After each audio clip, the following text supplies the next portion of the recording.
Look, a lot of you are thinking, I watch you, this is my job, I get to travel around and speak to young people all the time.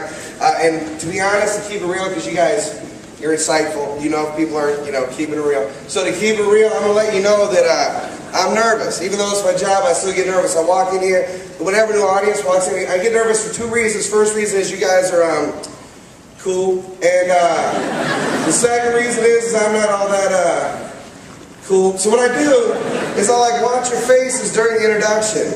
See if somebody will smile, make me feel welcome. It usually backfires. People are like, our speaker today is TySells, and your face is going, who? Right? Ty gets trouble all over the world, but we don't care. Ty's a graduate of the Ohio State University. Good for Ty. And finally, I say, I work for a program called Youth International Drug Abuse Prevention Organization. And your faces go, oh great. Here we go again, just say no, yada, yada, yada. Thanks, big guy. We've heard this stuff already.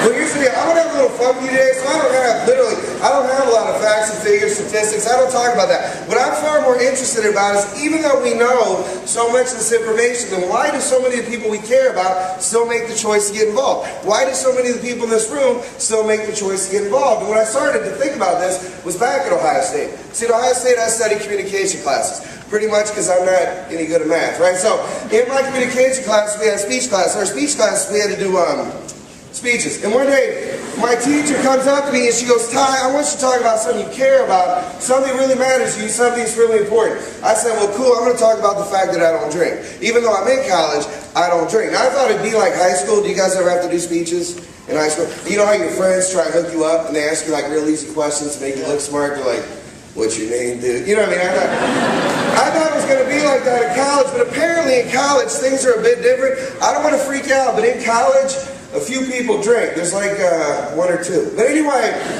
the day of the speech got there, right? I had these charts, these graphs, these grids all set up. I was even wearing this little drug-free t-shirt. Well, this is a pretty big t-shirt. Shut up. So anyway, I get up and I start doing my thing, and everything's going really well until we get to question and answer time. And that's when things get weird, because this dude in the back of the room raised his hand. And it threw me off because he wasn't one of my friends, but I knew who he was. His name was Andrew, and he played football at Ohio State years and years and years ago. Now I'm going to tell you this, I'm pretty big, but this dude is huge, you know what I mean? He's like one of those guys, when he gets up, he just keeps on getting up, you know what I'm saying?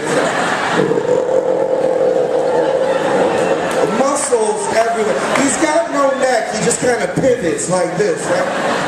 So I call this dude. I'm like, Andrew, you got a question? He's like, yeah, I got a question. I'm like, go. He's like, so you're saying you don't drink? I'm like, yeah, that's what I've been talking about.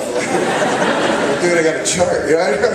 He's like, no, man, no, you're saying you don't drink. I'm like, are you wearing a helmet when you play it? I think that's the rule. Now, that's when he said this. He goes, you know what? You must be a real loser then. You must be a real loser. And for the first time ever, I stood in front of this group of college classmates, people I barely even knew, and I began to question a choice that I had made years and years and years before. I began to think about giving up something I believed in so I could fit in and blend in and be quote-unquote just like everybody else. And I'll tell you this, at first I want to get mad, I want to get out and get in his face, and I realized he could kill me, right? So I just sat like that. But after a while, I wasn't even mad anymore, because I realized Andrew was doing something that we do, that you do every single day, and that's called stereotyping.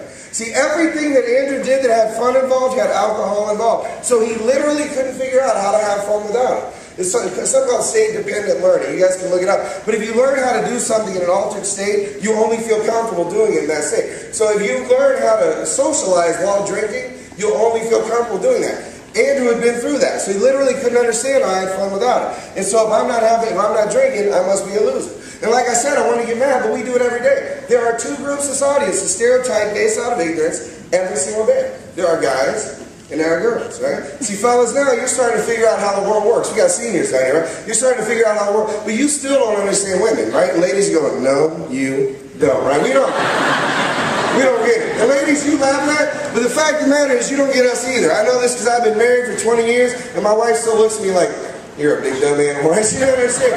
So what we do is we create stereotypes. So what I'd like to do, I'm going to have a little fun.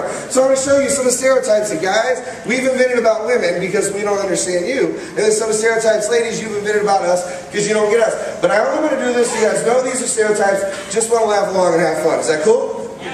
All right, here we go. The stereotypes, guys invent about women just because we don't get it. clock goes off every single school day. If you're a girl, it's 4:30 in the morning, you're freaking out because you'll have 2.5 hours to get ready for school. You jump out of bed, run to the bathroom, turn on the light, scream because you see yourself for the very first time. But you don't panic.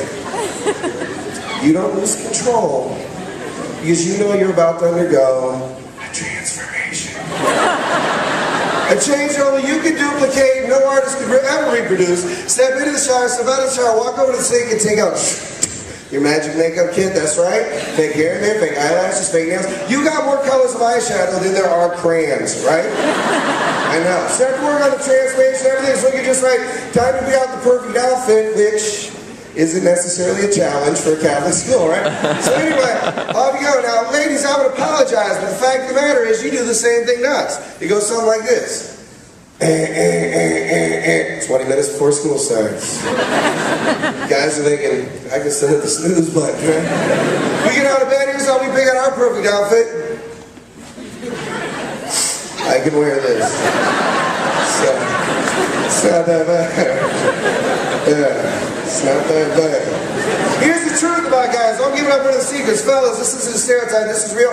No matter how rough we slept the night before, no matter how bad our evening was, guys can always look at themselves in the mirror the next morning and go, looking good.